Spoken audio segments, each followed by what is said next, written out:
And who would you consider your kind of comedy Mount Rushmore? Jewish comedy Mount Rushmore. That's a really hard, that's very difficult. It would be like a Mount Rushmore of like 20 heads. Look, you could go from Groucho to the Three Stooges, Jerry Lewis, Rickles, Shelley Berman, Lenny Bruce, obviously, Robert Klein, major figure, Gilbert Gottfried, Dave Attell, I love.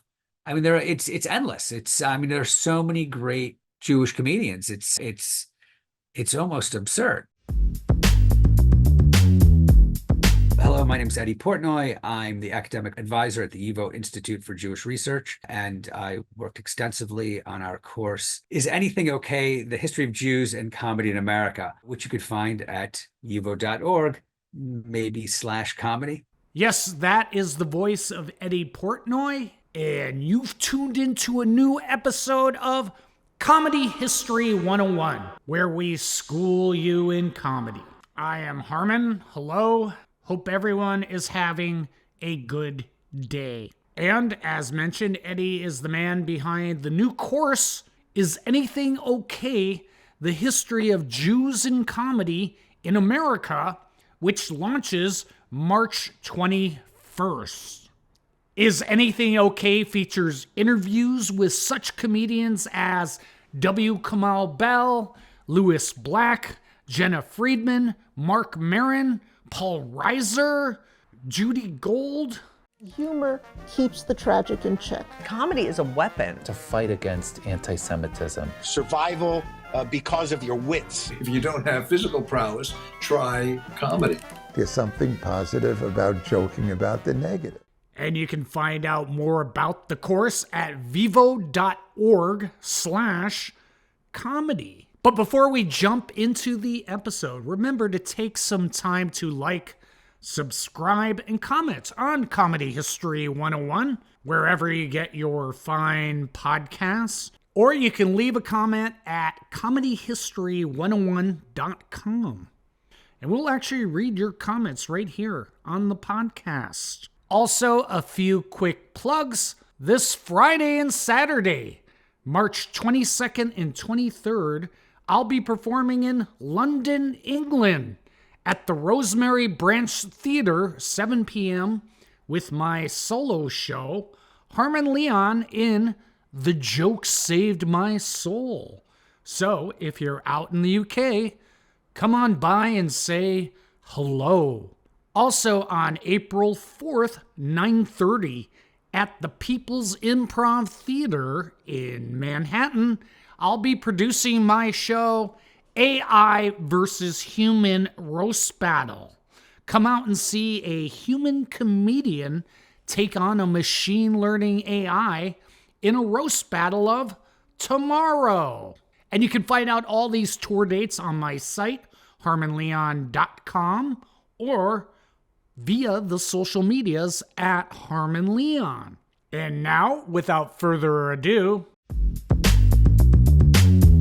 You're stupid. Everybody's so stupid. I'm trying to use the phone! Excuse me!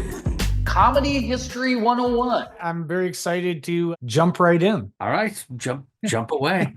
To start the jumping, what joke does the title of the course come from? Is Anything Okay? Sure. So this is sort of like an old Catskills, Borscht Belt joke. A group of Jewish women are sitting in a restaurant. Waiter walks over to them and says, "Is anything okay?"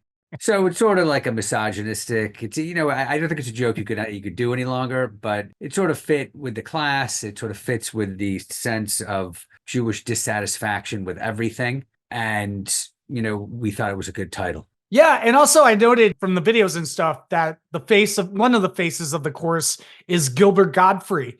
And what does Gilbert Gottfried and his humor say about Jewish humor? In his own humor? I'll leave that question open to interpretation. Why would he's so iconic, why would you choose Gilbert Gottfried? So first of all, I love Gilbert Gottfried. Gilbert Gottfried also had agreed to be interviewed for this class, but sadly passed away before we could do it. which was really tragic for us. And obviously it's tragic loss for everyone. But, Gilbert's whole persona is an old Jewish man. Jerry Seinfeld as Hamlet. To be or not to be. I don't know if I should be or not. And he frequently told sort of classic Jewish jokes and did classic Jewish bits, Yiddish accents. He had a character of kind of a fake rabbi that he used to do with kind of comedy prayers. Like Gilbert was kind of the last bastion of a type of, let's say, Borscht Belt comedian that to a large degree no longer exists. And how would you describe the Borscht Belt comedian in its place in both comedy history and Jewish comedy history? Well, in comedy history, the Borscht Belt, and maybe I should talk about Jewish history first because it's sort of chronologically, I think it works better.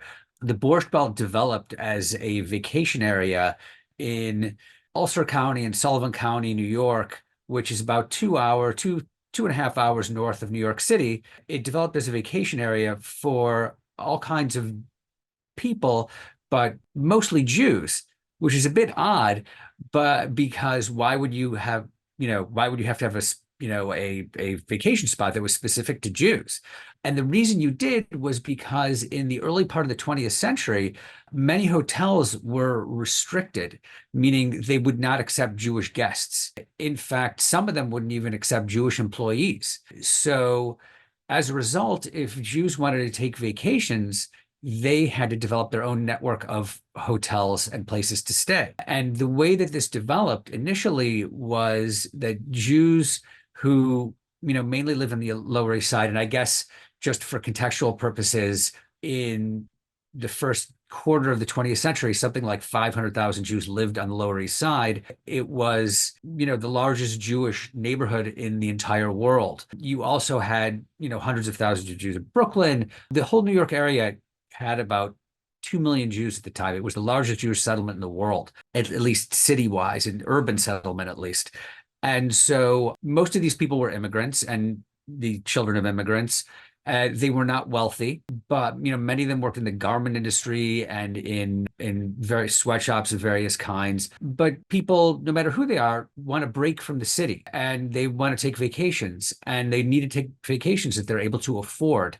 So there were many Jewish farmers in the Catskills who rented rooms to these people, and they would come up for a week at a time, things like that. And for whatever weird reason, there was a sort of vacation industry already existed in the Catskills, and hotels already existed. But as I said, they wouldn't accept Jewish guests. And these hotels, were very well heeled. They had dances and they had hunting and they had, fishing, things like that. Jews mostly didn't hunt, but they wanted to develop some sort of entertainment of their own. And so the first kind of entertainment Jews developed in the Catskills was a mock wedding. They were really drag weddings where the groom was a woman and the bride was a man. And these were run by a traditional figure in Jewish life known as a badchen, which is a Jewish wedding jester. And the Jewish wedding jester traditionally, ran the wedding and cracked jokes and, tried to make it a fun event. So they turned these mock weddings into these sort of fun events where, you had an MC and that was the badchen, running the show. You had this drag wedding going on. They would have, bands and dancing. And this was really the first form of entertainment. Once people from the Yiddish theater, found out that there was entertainment, they went up there and they wanted to work. And it slowly became a whole industry, and comedy became an integral part of that industry. There's a long time association with Jews and comedy, from, I would say, the 30s through the 70s, a majority of comedians in America were Jewish. And many of them went to the Catskills to, hone their chops, in front of these audiences that would talk back to them. They would heckle them. And, sometimes it worked out, sometimes it didn't. But great comedians and comedy writers came out of the Catskills. Mel Brooks came, he first started working in the Catskills. Carl Reiner, Sid Caesar, Don Rickles, Buddy Hackett, Milton Berle, Jerry Lewis. Like, it's like a long list of people who got their starts in this place. And it was really one of, I mean, obviously, people are working in New York City too. People eventually would come to work in Las Vegas. And there were in other, major cities, you had this phenomenon as well. But between New York City and the Catskills, you have this sort of huge network of places to perform because the Catskills hotels were so Jewishly oriented. It became kind of an easy home for these people where they felt comfortable, felt comfortable enough to, make fun of the hotel owners, make fun of the guests. It was a very informal atmosphere, whereas to a large degree, stand-up comedy through the 40s, 50s, and 60s was just sort of comedians up there telling jokes rapid fire, until you get to people like, Lenny Bruce, Woody Allen, where the dynamic totally changes. Would they have like a routine that would just be specific to the Catskills, and then say when they're back in New York City playing the clubs, they would have a completely different routine? Or would it be kind of carry over, or so the Catskills would come back to New York City? Yeah, I think that there were definitely differences. I think, you play to your audience.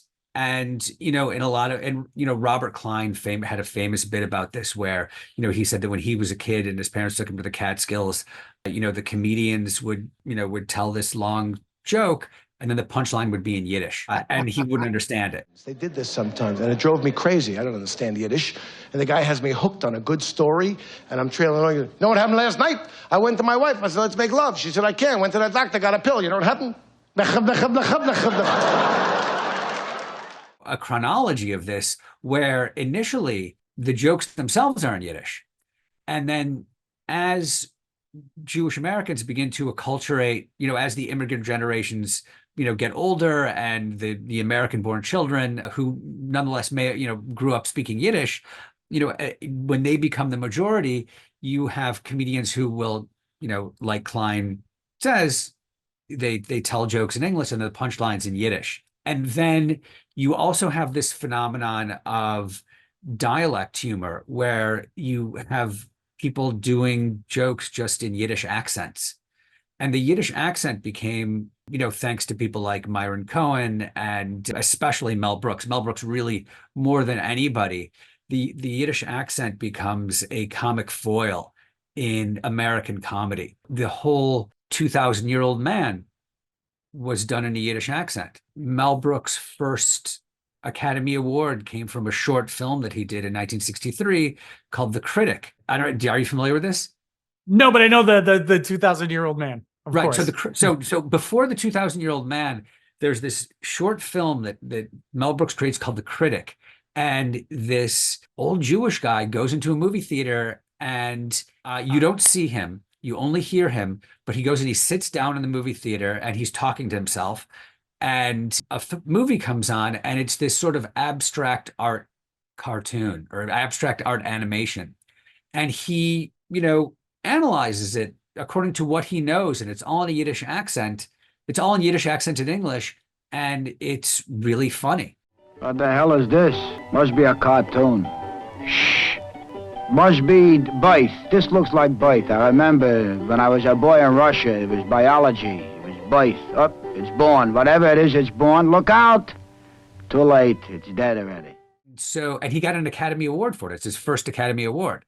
And it's not well known anymore, but that was sort of his first foray into, doing this kind of thing. And, he realized that it had legs and longevity, and it, people loved it.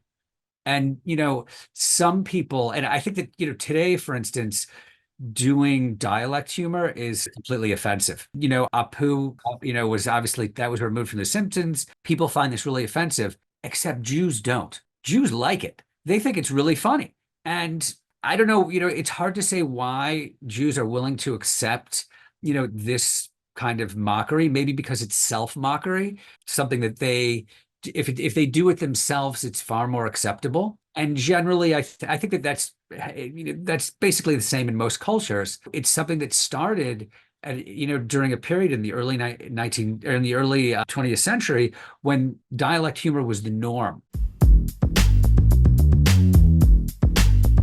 Yeah, The- vaudeville was all about ethnic stereotypes. And Right. surprisingly, I believe it was the Irish that actually were the first to kind of say this is wrong Yes. in vaudeville theater. Right, right. So, obviously African Americans with blackface, they didn't like that either, but they had no voice. And that's really the difference. The Irish created committees, to stop the phenomenon of the sort of stage Irishman, who was portrayed as a drunk, with a million kids. It was this like sort of classic stereotype. And they were largely successful in having it reduced and then ultimately removed completely. In the case of Jews, it's somewhat different, because what happens is the phenomenon of the stage Jew or Jew face starts in around the 1880s, and it's entirely Gentile performers performing as Jews. They would put on fake beards and putty noses. They'd wear black hats and black coats. On stage, they would haggle, and they were sort of like bumbling fools. They all had Yiddish accents. They were portrayed as greedy. They would be shown, setting fire to their stores to get the insurance. They were incredibly negative stereotypes. But what's interesting about it is by the first decade of the 20th century, Jews begin to perform in these roles. Was it like sort of about like taking back the power of, if we're to see this anyway, we might as well be the ones to own it?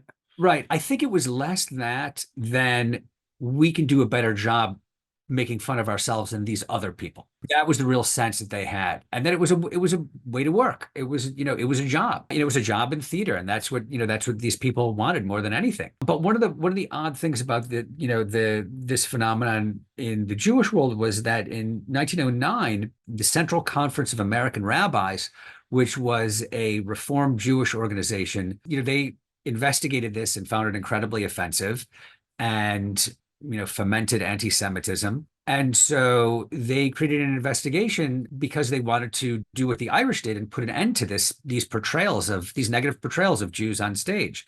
So they investigated, and what they discovered was that by 1910, the vast majority of performers doing this were Jewish.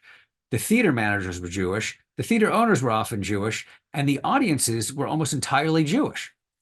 And so their conclusion was, if Jews want to pay to see these portrayals of themselves, it's impossible to stop them. And so nothing was done. And it just sort of continued until that type of entertainment petered out around the 1930s. But it remained, as a form of dialect humor, with comedians telling jokes with Yiddish accents or Yiddish or English jokes with Yiddish punchlines, this type of phenomenon where Yiddish winds up being this comic foil that, you see it a lot less today than you used to, but it was really for many, many years up to I would say the end of the 20th century, a mainstay in American comedy.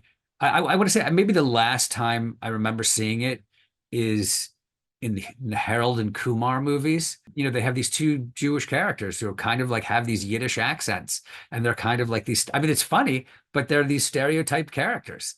Yeah, well, Yiddish is funny because there's a lot of like K's and hard consonants, so right. Therefore it's, intrinsically funny to say Yiddish words. Right. I think, certain accents, when if you're not a native speaker of that language, if let's say you're an English speaker and that's the only language you know, certain accents sound funny. Others don't, and others sound abrasive. It's like it all depends on your ear and how you take in these sounds. But yeah, I think that some people say, Yiddish isn't inherently a funny language. Right. It's just a language like any other. But it's all about how it's perceived by other people. I'm trying to use the phone. And then just going through your course stems a long period of time from 1800s on. What are common threads in Jewish humor in both maybe joke structure or use of like satire? So that could stem from early days, which you cover in the course, to, modern times. Right. So common threads, I would say one of the most common threads is self-mockery. So I tell you, comedy, huh? Comedy, it's in my blood. I wish it was in my act. Like that's something that's existed since at least the 19th century. You have this phenomenon of self-criticism that's really a central part of Jewish joking. As far as joke structure goes, that changes pretty dramatically over the years. The earliest Jewish joke books, in fact, there's a folklore scholar by the name of Elliot O-Ring, wrote a book a few years ago. I can't remember the exact title, but it's about the first Jewish joke book. And it comes out, it's published in Germany in something like 1810, something like 1812 maybe. But the jokes aren't, line, punchline, or like 3 items and then punchline. They're, that takes many years to get developed. They're more like, little stories, little anecdotes, and many, some of them have punchlines, some of them don't. After that, you have Yiddish joke books that begin to come out. There's a bunch of them that come out in the 1860s onward. These joke books begin coming out in Eastern Europe and what's now, Poland. It was the Russian Empire, but it's now Poland, Ukraine, this sort of area. These jokes take the same form. They're sort of like little stories, little anecdotes, with some kind of punchline. Sometimes they're incomprehensible. They just don't, 150-year-old jokes, often in Yiddish, don't often translate well. Yeah, product of its time. Right. No, jokes are topical and they are very much product of times. And often they're not funny. They don't make sense. If you're a historian and you could kind of develop the context for these little stories, you can see how they might have been funny. But it's like, in order to present those to a modern audience, it's just sort of impossible. Yeah, and one thing you touch upon, or at least touches upon in the trailer for the course, is just Jewish humor as sort of a survival mechanism. Again, is that a common thread you'd see like all throughout history? I mean, I guess I'm sure it's sort of obvious, but yeah.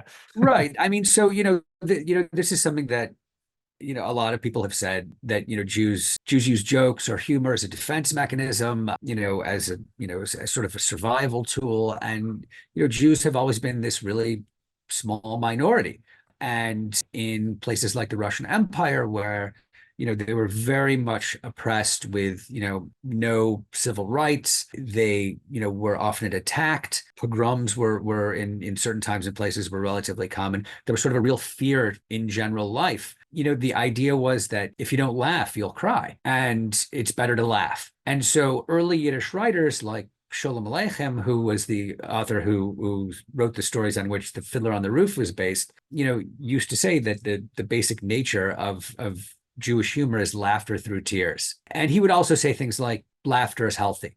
Doctors prescribe laughter. That's, and then this is sort of like in a very folkloric way, but he mostly wrote humorous stories. On the other hand, there are certain Yiddish writers at the time who also wrote humorous stories, but were also included very, very sharp, satiric, and you could even say negative portrayals of Jews of that period. They're also really funny. They make a mockery. The vast majority of Jews at the time were, poor, uneducated according to modern standards. They were superstitious. They were considered to be very backward. So these Yiddish writers wanted to change that, and they thought they could change that by presenting a mirror to these Jews of themselves, to show them what they looked like. And they did it by using satire in order to, really, mock these communities of Jews. To a certain degree, it worked because, it's not entirely clear because there are a lot of variables here. From this period, Jews begin to become a much more modern people. They begin involving themselves in, and it's a slow process, but through literature and through the newspaper, they begin to learn about the world around them. Before this, they're living in small villages and they don't really know anything about the outside world. One example that I was getting, in the first Yiddish newspaper that came out in the Russian Empire, which started coming out in 1862. In the third issue, there's an article about the giant sequoia trees in California. It talks about how the trees are considered to be 8 to 10,000 years old. They describe them as being taller than the tallest tower you've ever seen and wider than the widest house you've ever seen. And, they're describing them as people who have never seen anything like this. So a few months later, there's a letter appears in this newspaper from a reader. And it says, "Dear editor, I really enjoyed this story on these giant sequoia trees in this place called California, but I think you may have made a mistake because you said these trees are thought to be 8 to 10,000 years old, which is impossible because the world itself is only 5,623 years old." And that's according to the Jewish calendar, the traditional Jewish calendar. So and that's the worldview of these people. When these writers are, trying to change this, they do it by, injecting stories about these people with really sharp satire and humor in order to sort of jumpstart them into modernity.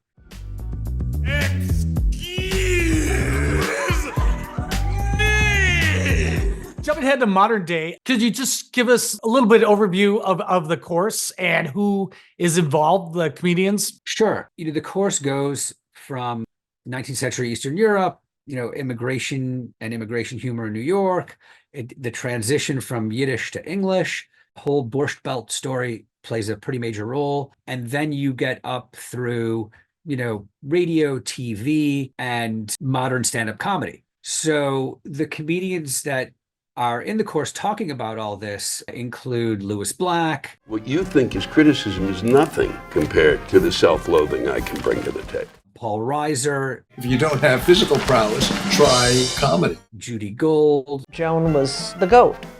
Is goat kosher? Jenna Friedman. Were there comedians in Nazi Germany? Who else do we have? Alan Zweibel. Yes, Alan Zweibel. 2 old Jewish men are on the Titanic. One of them starts sobbing. The other one says, "What are you crying for? It's not your boat." So he's really interesting, and he's like a great bridge because he got his start in the Catskills when the Catskills was ending. Who was he writing for? I forgot. He wrote for a comedian named Morty Gunty. Yeah. And he has great stories about it. It's really, and he was probably like a 16-year-old kid at the time. I think he was probably like 18. Maybe he's probably like 18, 19 years old, like that. He's this great bridge between these generations because he went from writing, for like one of the last Catskills comedians, one of the last Borscht Belt comedians, to writing on the first season of Saturday Night Live, and which is, obviously an entirely different type of comedy. And, Alan created these incredible classic characters, in those first seasons, like Gilda Radner's Rosanna Dana.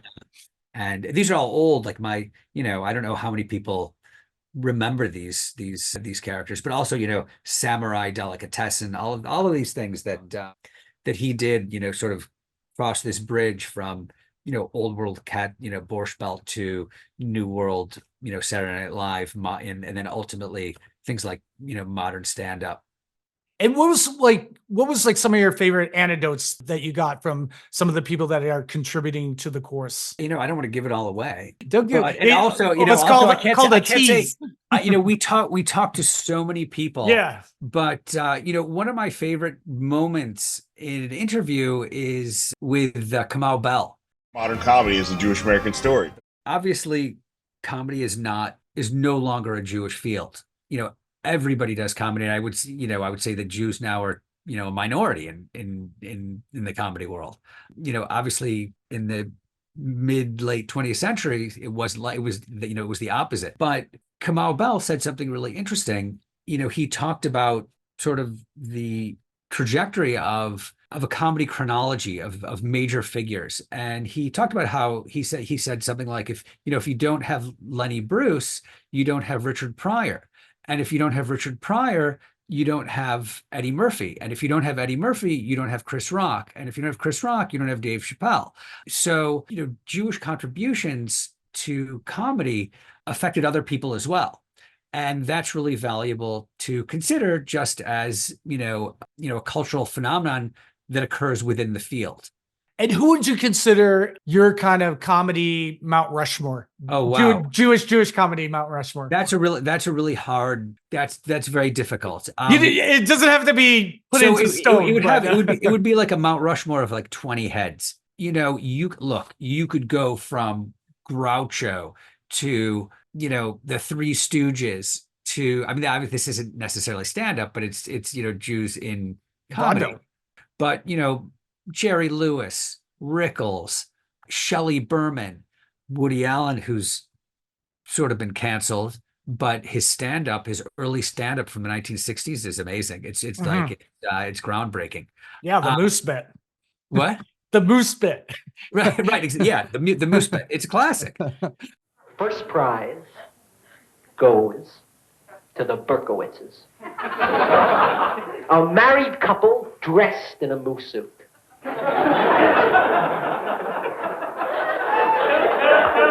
The moose comes in second. It's a classic. But, you know, Lenny Bruce, obviously. Robert Klein. We interview Robert Klein as well, but Robert Klein, major figure.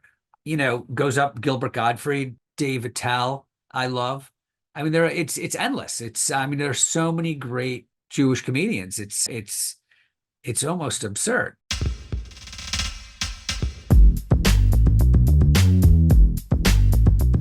What artifacts? It mentioned in the release that there are artifacts from Jewish comedy. What in particular are some of the artifacts? Right. So, you know, because YIVO, where I work, and that's the organization that produced it, is a historical research institute, we have very large archives. And, you know, this stuff ranges from, you know, wax cylinder recordings of, you know, early Yiddish and Yinglish comedy routines to early printed records.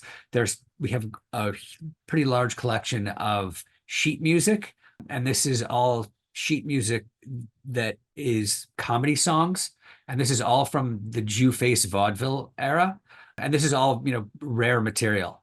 There are many recordings, and it goes from, you know, the early period through people like Lenny Bruce, Belle Barth, who was, you know, who's far less well known, but she was sort of a bawdy comedienne in the 1950s and 60s. And she, interestingly, like Lenny Bruce, was arrested on obscenity charges. You know, obviously, I don't think she fought it, which is why it didn't make, you know, much news or didn't make as much of a, you know, media sensation as Lenny Bruce did. But, you know, she was really in the same boat as he was, which is just sort of an interesting historical note. So there are a lot of recordings. And then, you know, to a certain degree, as we get up, we also have a huge number of books. There are dozens and dozens of Jewish joke books, you know, from the 1860s to today. That's also an interesting publishing phenomenon. There are, you know, probably in the low hundreds of different Jewish joke books, you know, and also books about humor. And then as you get to the more modern era, you wind up with, you know, records. That's sort of the most common thing. We also have a figurine of Joan Rivers, which is a more recent phenomenon. And then you wind up, and then at the end, you really just wind up with video. And that's really, I mean, I wouldn't consider that archival, but, you know, we do present as much as we can of this kind of material. And just a couple last questions here. What is something surprising that you learned by putting together this course? I think I would say that the most surprising thing to me was what I talked about earlier about this phenomenon of the drag wedding as the, you know, first form of Jewish entertainment in the Borscht Belt. That was like that I'd never heard of and we didn't know about. And so that was, you know, as a historian and I guess a bit of a nerd, that would stand out as something, you know, really unusual. Just a big general broad stroke. What is Jewish comedy's place in comedy history? That's a hard question. I would say that it has a pretty significant place. You know, because during the development of stand-up comedy in America, you know, from, you know, the 30s through, let's say, the 1980s, when you have this transition from vaudeville to the sort of classic stand-up in a suit and tie telling jokes, to the more introspective and personal stories of people like Lenny Bruce and Shelley Berman, through the modern stand-up era where you have people like Robert Klein and a variety of others. The number of Jews, the Jews basically predominate the field. So their contribution, and typically their contribution is content-wise isn't necessarily Jewish. In fact, most often it's not. But as a distinct ethnic group, they're providing contribution on a larger scale than other people at this time. This obviously comes to change, but I guess I would liken it to a certain degree to, if you asked, what was the Italian contribution to opera? You couldn't tell the story without it. And that's sort of how I feel about, the Jewish contribution to comedy. And where can people find the course or sign up and all that? There's a website. It's the course launches on March 21st. If you go to yivo.org, there will be something on the website. Yeah, I'm not intelligent enough to actually know the URL.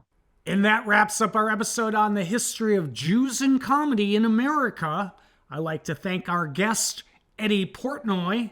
And remember, you can check out the course at vivo.org/comedy, and it launches March 21st. Also, remember, take some time to like, subscribe, comment, leave some stars on our website, comedyhistory101.com. So we can produce some more great episodes such as this, and we'll actually read your comments right here on the podcast.